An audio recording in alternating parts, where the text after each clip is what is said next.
Today I'm going to talk about adaptive mesh refinement for multiphysics applications. I want to give you a little bit of the philosophy, a little bit of the practicality, and then we'll talk about the software at the end.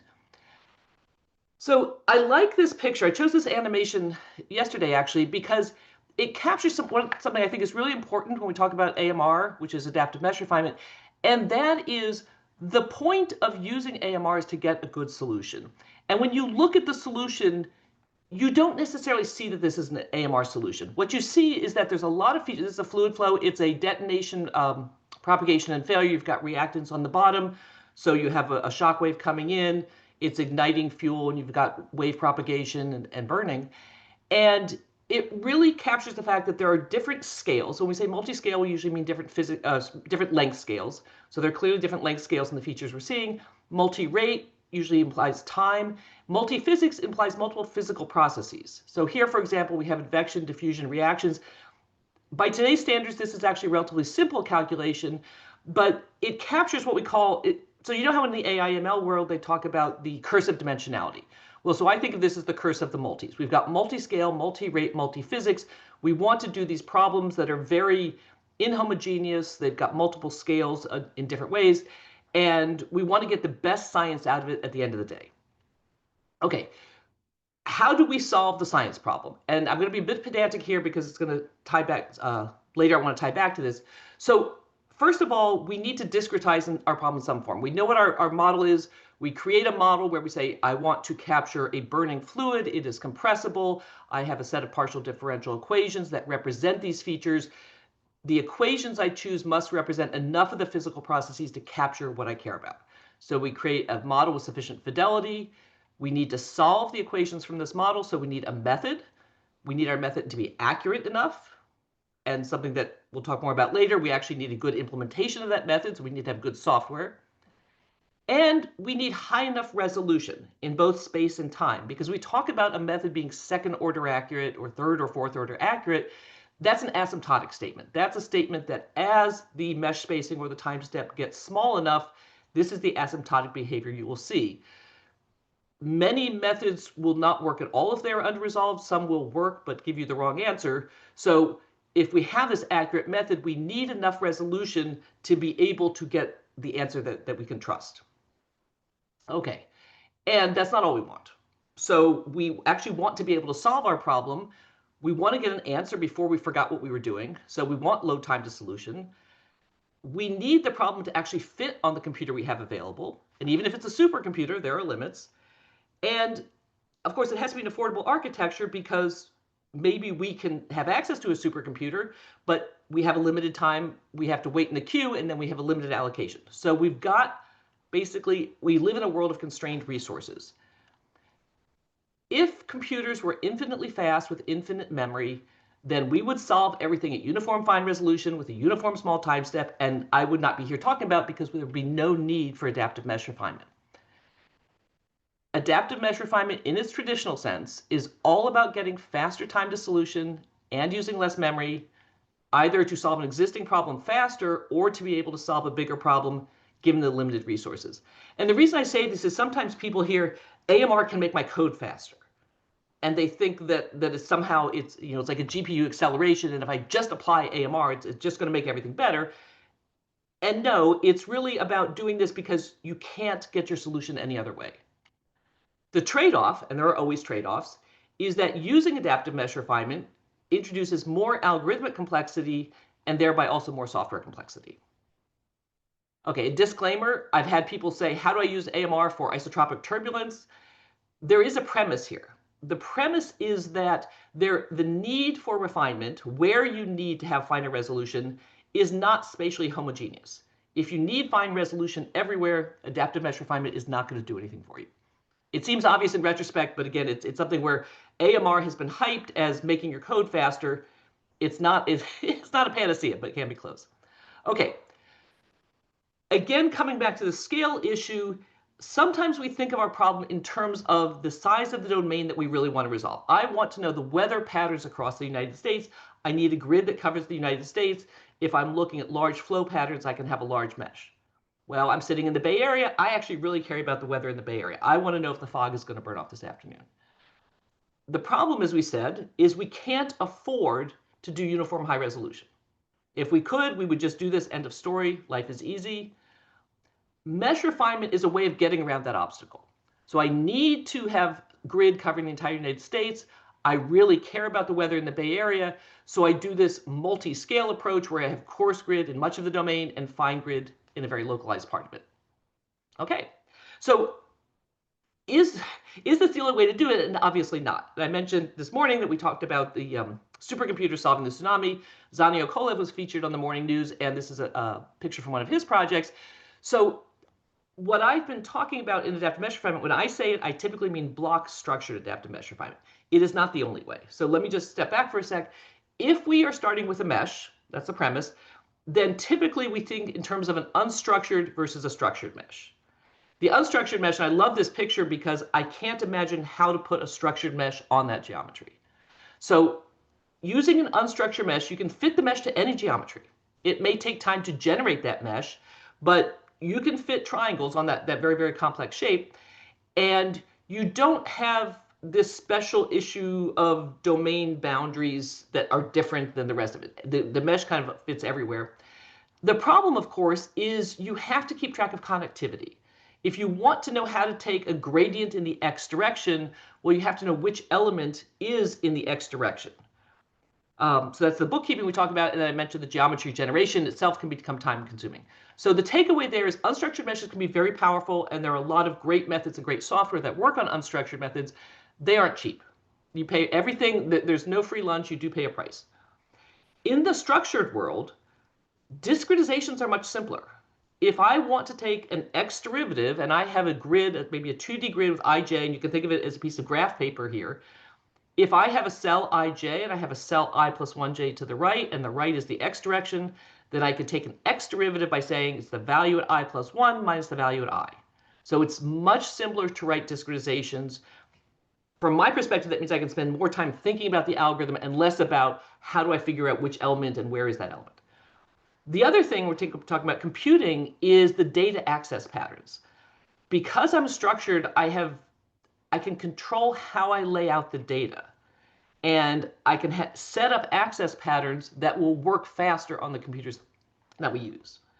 Another aspect is, if you go back to your numerical analysis 101, constant mesh spacing can get you an extra order of accuracy. I'm not going to talk more about that. The other thing people say, well, I don't want to do flow in a box. You can represent complex boundaries and complex geometries. There's a different approach. We typically use a cut cell approach. It is harder to maintain accuracy at the boundaries, at the cut cell boundaries. So it's a way of doing it. It will not get you as easily the higher order accuracy as an unstructured mesh, but it's a way of accommodating the geometry. So when I look at this, I say, structured meshes sound really tempting. I like this idea that I can write the discretizations. I like the idea that I can control the data access patterns and optimize those relatively easily. But I need that variable resolution. I cannot cover the entire United States with the fine grid. A comment here is that I told you think about the piece of graph paper for structured meshes. There are other structured meshes. So one thing you can do is you can map that structured mesh onto a different shape. So on the left here, we have something where we focus the grid lines in the middle. On the middle bottom thing, we have something with bathymetry. So this might be an ocean calculation. On the right, you can see how you can spread the grid out radially. This will work for certain simple geometries. It does give you higher resolution in certain areas, but as you can tell, it's hard to control that. For example, with the bathymetry, you do get the much finer resolution where the ocean surface comes up to the bottom there. But if you wanted to capture a feature that was away from that region, you don't really have a way of doing it. So it's harder to maintain accuracy. It's harder to get the resolution where you want. But these do fit into that category of structured meshes. So the same as logically rectangular doesn't have to mean physically rectangular.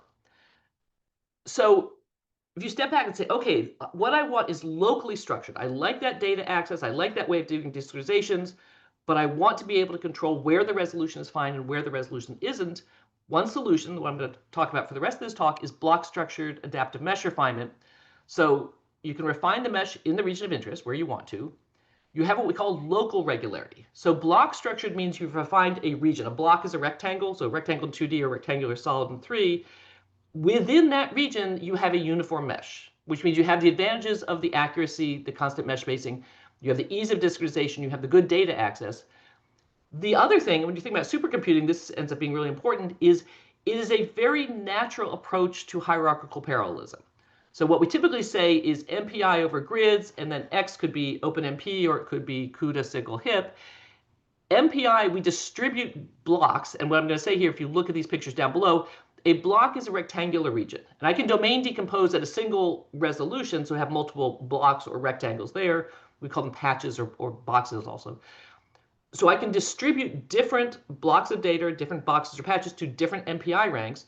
On that MPI rank, I can send all of the data on one grid to a GPU accelerator, for example, or use OpenMP threads over that. So it's this very natural fit to hierarchical parallelism. The special discretization, we talked about having special discretizations at cut cell boundaries. We also have to pay special attention at the coarse fine interfaces. Now, the nice thing about those is those are codimension 1. So in a 2D problem, the coarse fine interfaces are lines. In a 3D problem, the coarse fine interfaces are planes.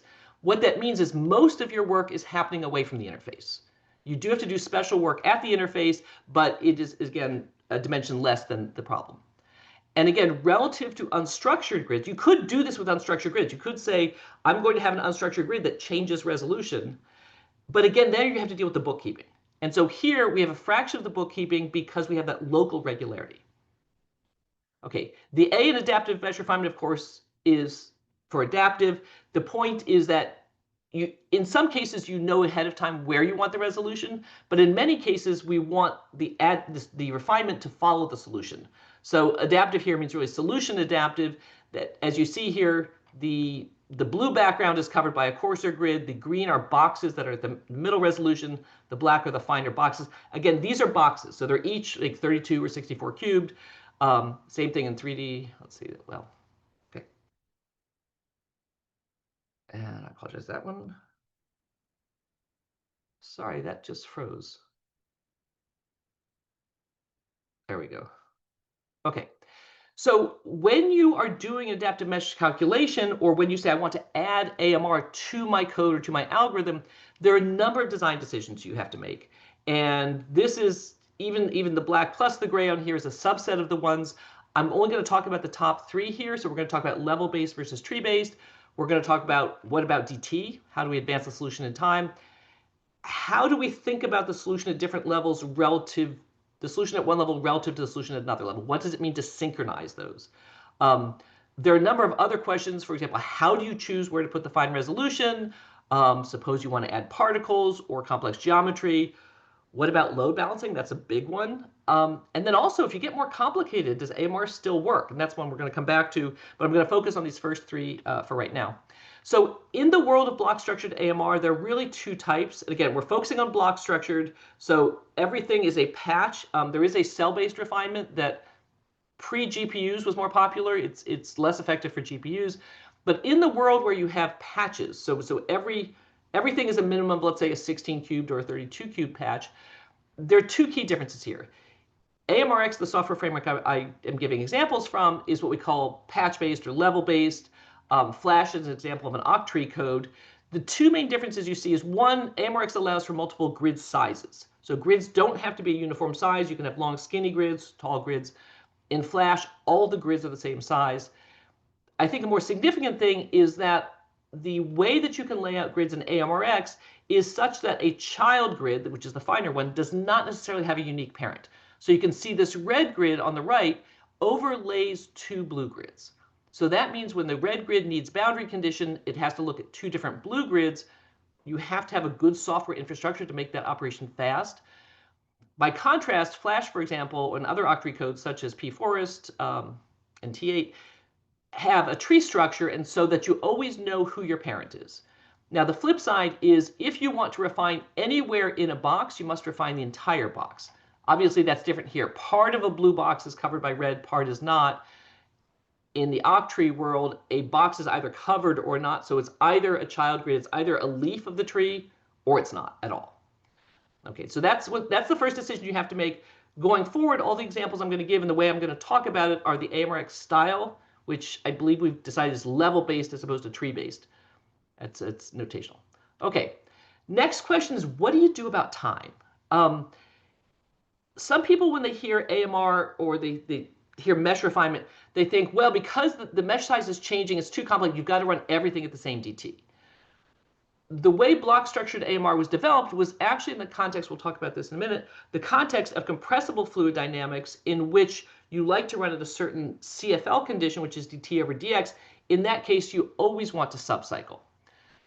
The fact that you are doing adaptive mesh refinement does not dictate what spatial discretization you're using. It doesn't say whether you're using a second or third or fourth order method.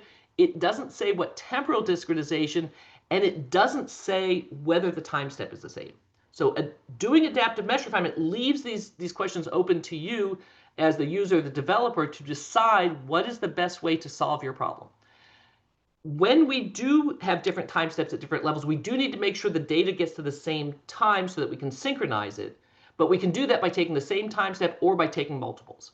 So the main question, the way we talk about it, is to subcycle or not to subcycle. Subcycling is, I've given here in this graphic here, the levels, you see level 0, level 1, level 2, moving upward, the arrow is moving up in time.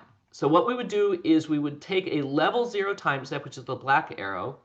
Then we would take a level 1 time step, which is the blue arrow that's half as long. Then we would take 2 level 2 time steps, and then you see there's a sync.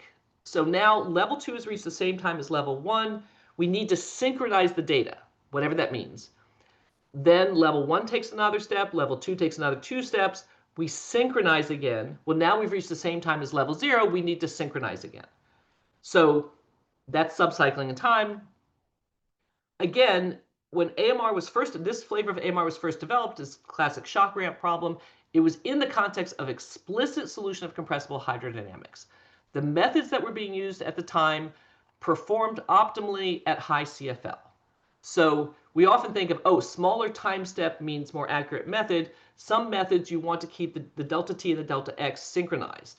So in that context, your method, and this graphic here shows scalar advection with one of these methods, you actually get a better solution running with a higher time step at CFL 0.9 rather than a CFL 0.005. Not true for all methods, but for these. In this case, it's important to your method that the CFL condition, the ratio of dx to dt, stays constant, and so you absolutely want to subcycle. Okay. Again, non-subcycling, same dt. The other thing to think about these second bullets is when you subcycle, if you have a code that runs on a single level, you think about all the steps that you need to do. That's, let's call it your level advance. If you now want to say, I want to do this adaptively, then you say, I want to do my advance at level 0 and then my advance at level 1. And you think of the process of updating your solution as this one operation that you're going to do all of before you think about anything else. That's how we do it in the subcycling world. If you don't subcycle, you can actually think of your steps as multi-level steps. So you change the way you order things. So instead of doing advection, diffusion, reaction at level 0, and then advection, diffusion, reaction at level 1, you might do advection across all levels, and then diffusion across all levels. So there are real trade-offs here. Subcycling, actually, in some ways, I said it makes the algorithms more complicated. That's because of the syncing. The non-subcycling can also be thought of as more complicated because I'm taking single-level operations and asking, how do I do them as multi-level operations?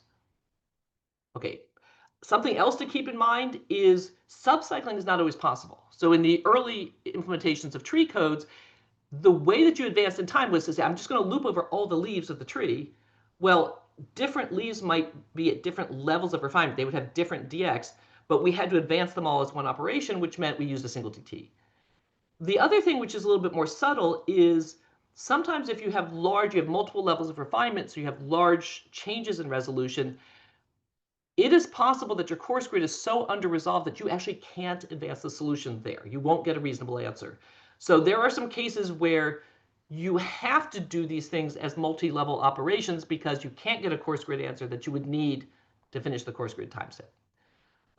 Just a statement, there are ways to iterate that are much more interesting and more complicated, where you can do a spectral deferred correction sort of thing, where you do a coarse grid with a large time step, and then you do a correction on a finer level with a finer time step.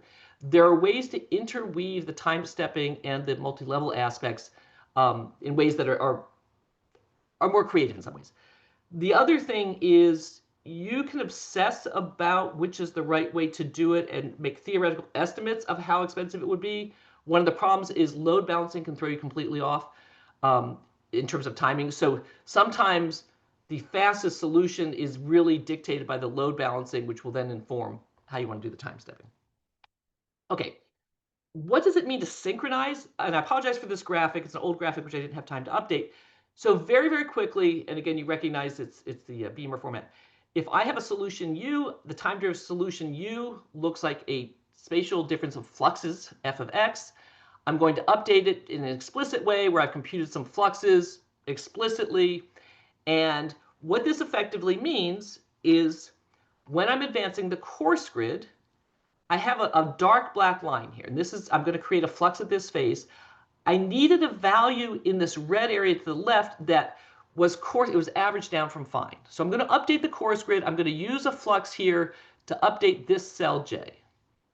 On the fine grid, I have that same, in physical space, that same face, but now I'm resolving it at a finer resolution. So I had to fill ghost cells on the red. I've interpolated those from coarse. I create a flux on this fine face, and I update the cells in black.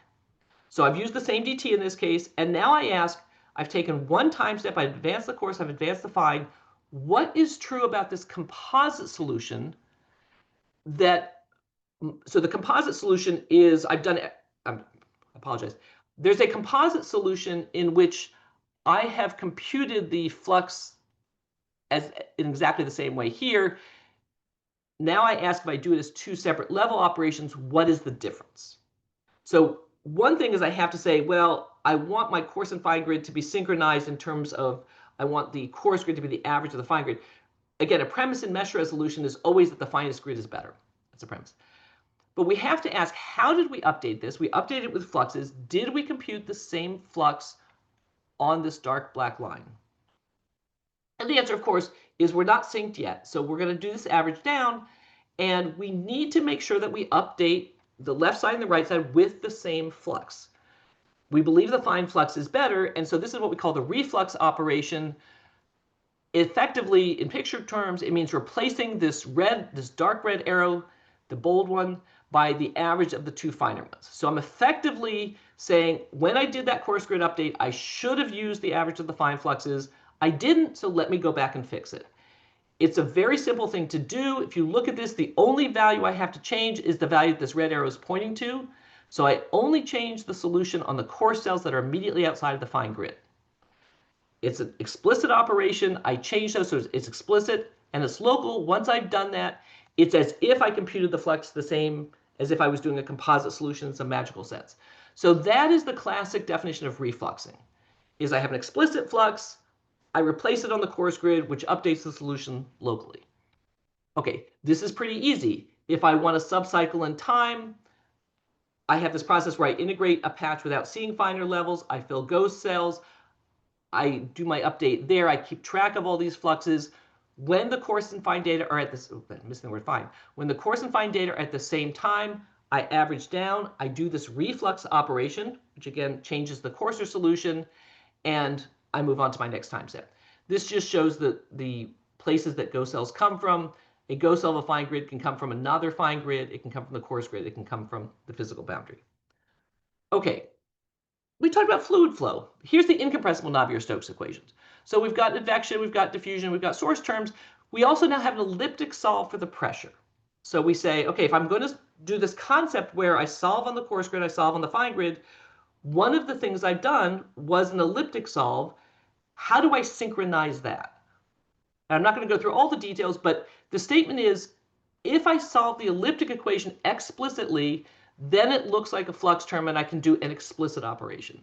But typically we don't do that. Typically we solve it, we solve this, we solve it implicitly.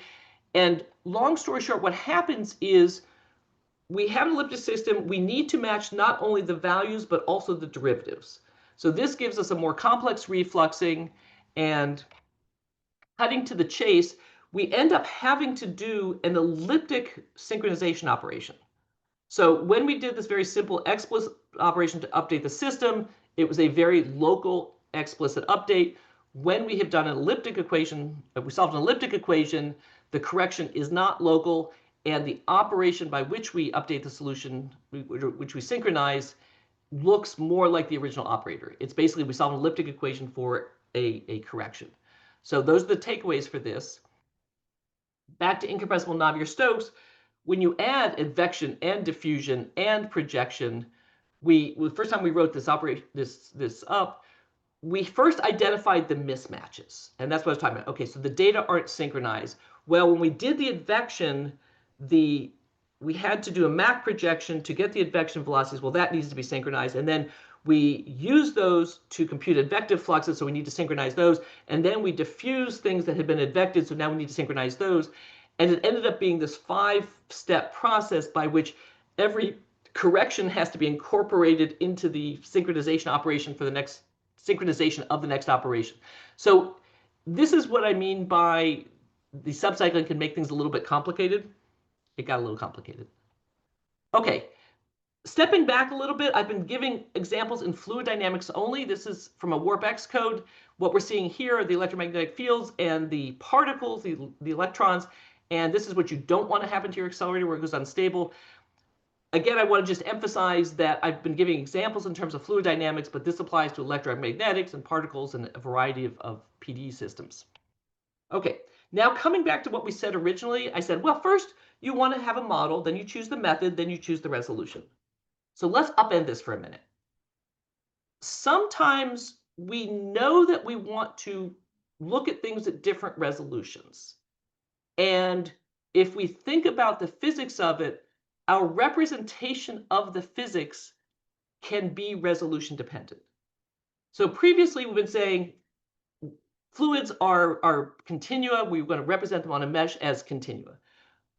If we zoom into a glass of water or the air around us, we know it's composed of molecules. So we might want to go that far. If we say the resolution is that fine, it's no longer appropriate to use continuum resolution. I now want to use particles. So a different way of thinking of these problems is say, think about the resolution of what you want to resolve, and then ask, what is the model that is right for that resolution? And so, again, AMR started as a very straightforward technique applied to these continuum approximations. And again, you just say, where do I want resolution? Add resolution. Do the same thing at every level. Now we talk about AMAR, adaptive mesh and algorithm refinement. Some very simple things that you can think about is in the context of fluids, again, this particles versus continuum resolution. You might think about a compressible versus an incompressible resolution. Incompressibility is an assumption that depends on scales. You can have simple things like different turbulence models. Now you're talking about having different variables at different levels. How do you synchronize those? Fundamentally, the concept is you may want to resolve something at the finite resolution that's parameterized at the coarser resolution. One really fun example here is if you think about independent random walkers, we know how to take a bunch of particles and have them move around as independent random walkers. There's also a Dean-Kawasaki equation, a stochastic PDE for Brownian motion, that captures that phenomena. We know how to do the particles, but particles can get expensive if you have a lot of them. We know how to do the continuum model, but it breaks down if effectively there weren't enough particles, if the density is too low. So what we do here is we have I'm going to call it an AMR simulation that has both particles and continua. We are using the level structure of AMR. So level 0 is this whole box that covers the entire domain, and we are solving the continuum equation there. Level 1 covers just this region here, and particles are diffusing in. We start with very, very few there. They're diffusing in from the outside. That's our level 1. And what's interesting here is we actually didn't refine. Although if you think about particles, there's not necessarily a mesh spacing per se. So you can use this AMR methodology in interesting ways where you can use it to separate out regions of the flow to do different things. Whether or not you refine is up to you. This is a gratuitous picture in 3D where we did something more interesting. This is particles. There's a potential well given by the blue surface. And again, you have a continuum representation, and then in the regions where the density is sparse, you switch to a particle representation. Okay, what does this mean in terms of these things we've talked about? the steps, the operations that you need to know how to do if you want to do adaptive mesh refinement are averaging down, interpolating, which is coarse defined, and this concept of refluxing or synchronization. So what's fun about doing things this way is you have to rethink what these operations mean. What does it mean to average particles onto a fluid? So what should be conserved? You can't conserve everything. So conserving mass is an obvious. You can't conserve mass and momentum and energy. Interpolating, when you fill ghost cells, well, now I'm filling particles from continuum. What does that mean? Again, what should be conserved? How do I map the density to a particle distribution? Again, what do I need to do mathematically to generate the correct physics? Refluxing, again, what does it mean if particles cross from left to right and fluid effectively crosses from right to left because I computed a flux there? How do I synchronize those fluxes? So these are all questions that you have to ask if you want to use AMR in a more creative way. And the thing I would say is that AMR gives us the machinery to explore these issues of multi-level coupling in a single simulation using multiple resolutions and multiple processes, but we have to use what we know about the problem to say what must be true between levels. So AMR is the machinery. It doesn't give you those answers. Okay, just now ending up with the software, it's a whole lot easier to do this if you have software to start with. I'm an algorithms person, so I am not about writing codes from scratch. I'm about developing new algorithms. The framework that I use to do it is AMReX. You can see the graphic at the bottom. It's a software framework for building these types of applications. It was the underpinning of all the examples I showed you. So again, you have a solution defined on a hierarchy of levels. You've got mesh data, particle data, all of these things that make AMR hard, the parallel communication, the domain decomposition, the load balancing. In some sense, AMReX does for you a lot of these operations. And just a plug to all of those who work in the field, it is really important for these codes to be part of an ecosystem. And so we're very proud to be a part of that. Also a claim here, we were just talking about Gordon Bell with Ulrika. AMReX was the framework for the 2022 Gordon Bell winning Warp X code. But coming back to the ecosystem, so to me, it's very, very important that if you use one piece of software, that should not preclude you from using others. So AMReX is part of this ecosystem. We're part of XSDK, part of E4S. We have Pi AMReX so that we can talk to other projects. We're a member project of the High Performance Software Foundation. This is just a sampling of other AMReX codes. And we're part of this ecosystem that includes things like PETSI and Hyper and sundials. Again, you shouldn't have to choose between them. And I see that we are at time, so I'm going to wrap up. Thank you very much. Thank you very much. This was a very nice talk, and I appreciate all the interesting information you had. So we do have some questions online, so I'm going to go to them first. And for the audience, if you have any more questions, feel free to enter them. Or you can also, I guess there's one person who lifted their hand. No, I guess that was me. So anyway. And so so let's go first to the first question by Andrei Starobin. He says, can you speak to multigrid versus AMR? So that's actually, I'm glad you mentioned that because, so for those who don't know multigrid is an iterative solver that inherently has levels. So we talked about a V cycle or W cycle. In multigrid, you move between fine and coarse. AMR fits very naturally with multigrid in that same paradigm. So if you want to do a multigrid solve across levels, we think of, for example, level 0 is typically our base level, our coarsest grid in terms of AMR speak. Then we might have AMR levels 1, 2, 3 that get finer and do not cover the domain. Down here, multigrid is covering the whole domain and going coarser, but it's the same concept that you can iterate between levels. So multigrid and AMR play very well together. Hopefully that answers the question. Their natural fit. Okay, thank you. The next question is from Nicholas Heilman. If someone comes to you and asks, where do I go to get into AMR, where do you send them? Usually I say, let's talk. One of the things I will say is if you're interested in playing around the AMReX, if you Google AMReX GitHub, we have a number of tutorials, and I actually find, so I like to learn by doing, and so I like to build tutorials and see what happens when I run them. That's a good way to get started, and the code is simple and documented, so you can kind of see what the data structures are.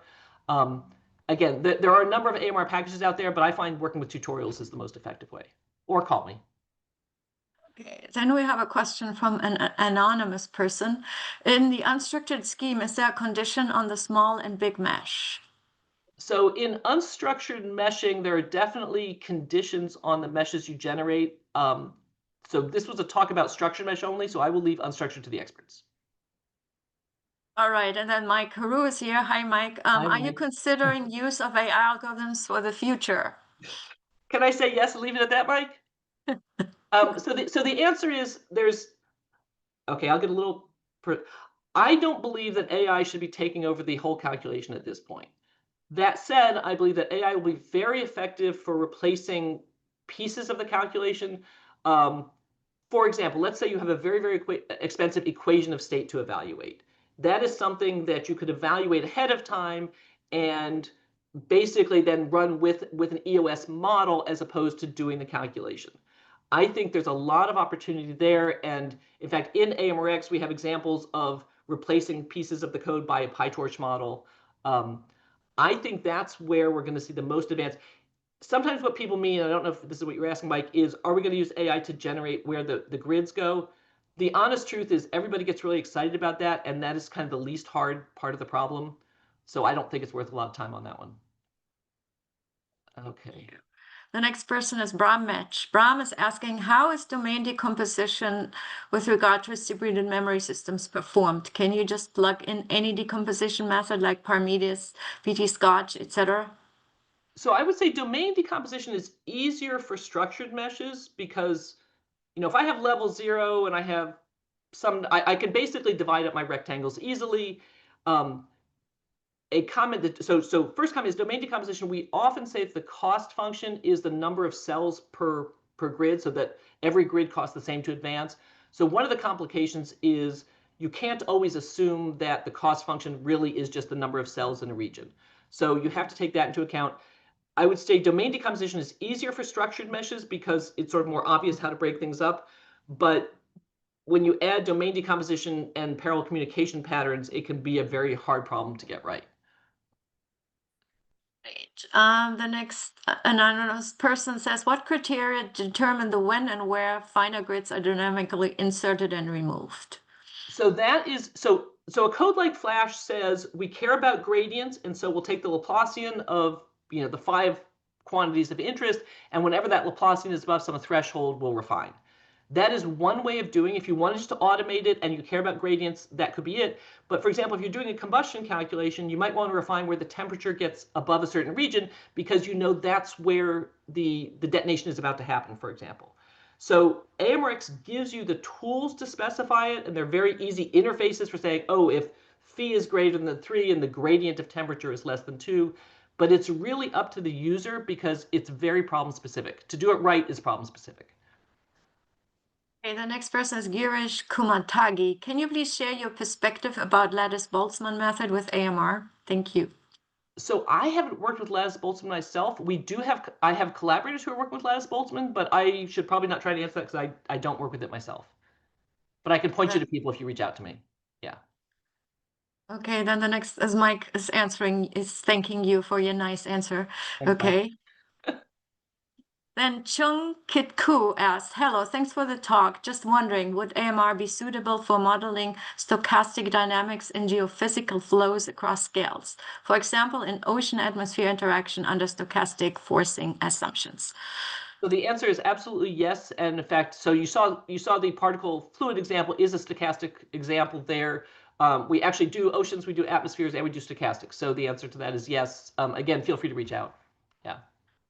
And then I have one more question. Ankush Jain is asking, can you speak to the prevalence of load imbalance and the conditions under which it becomes worse? Okay, so load imbalance is a. Oh, Ulrika wants to answer this. It said, do you want to answer this one, Ulrika? No, Anyway, I know. Well, no, I wanted you to answer this. Why did this go away when I clicked this? I didn't know. I'm sorry. So Zoom is telling me that Ulrika would like to answer this question. Anyway, so Ankush, weird. the answer is, I mean, load balancing is it's always challenging in anything but the simplest cases. When does it become worse? So I'll give you an example. Let's say you have a relatively large domain. So you've got a lot of cells at level 0, and then you want a lot of refinement in a very small region, and you have these intermediate levels where there's really not enough work. That is one of the classic examples because in some sense you're wasting time on these intermediate levels, but you want to have, spatially, you don't want to jump, you don't want to do a 100 to 1 jump.